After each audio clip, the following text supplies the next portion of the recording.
Hey everyone, welcome to another episode of Coaching Misunderstood. I'm Jen with The Bold Thing, and this is a weekly series to dispel the coaching myths out there and provide education.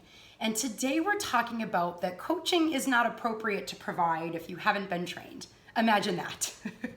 So just to give you a little bit of context as to what goes down in the coaching field, there are people that have zero training out there calling themselves coaches.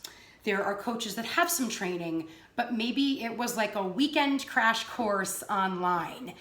And just to kind of paint the picture of what you could be receiving from your coach and what you couldn't, I chose to go through a program that it was a fairly expensive program, and I had to be in Chicago every second weekend for a full year, every second weekend of the month for a full year. And we were receiving training, we were coaching each other, we were coaching guests, we were doing service projects, we were really trained well. And just to give you an idea of the way I felt when I was trained, I felt like I was getting everything that I wanted in grad school for my master's degree in counseling therapy and didn't get. So people who haven't been trained or trained well as coaches, in my opinion, don't have any business being coaches. It's kind of like therapy, right? Would you go to a therapist that was not trained? Absolutely not. You would never do that. And so because there's not a lot of regulations in coaching, I'm speaking to it so people know. So you can really be hurt when people don't know what they are doing.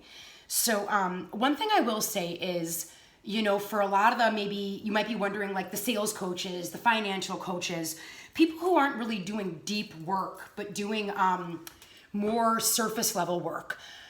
They're not really coaching, they're consulting. Consultants tell you what to do and how to do it. Coaches are digging to help you make breakthroughs. So even if someone is kind of combining coaching and consulting, I'm still a stand that there needs to be some kind of training so you know what you're doing.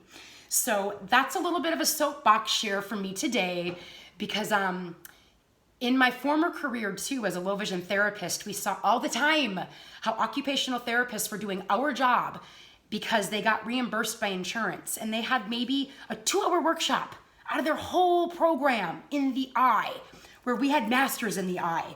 So I'm deeply passionate about people knowing what they're doing and being trained to do it before they do it. So I hope this supports you. I hope this educates you. If you are looking for a coach and you have any questions, please let me know. If you want to be a coach, let me know. I all the time talk to coaches about programs. There's actually only maybe a handful at best that I would even recommend someone being in. How do I know? I can tell in about 5 minutes of talking to a coach if they've been trained, if they haven't, and what kind of training they've had. So it's a little bit courageous for me to share this because it could ruffle some feathers, but they don't call me in my business The Bold Thing for nothing. And we know that ruffling feathers is part of what disrupts, and it's time for that. I hope that you have a beautiful holiday of gratitude. Please share this with anyone who might need to see it. So much love.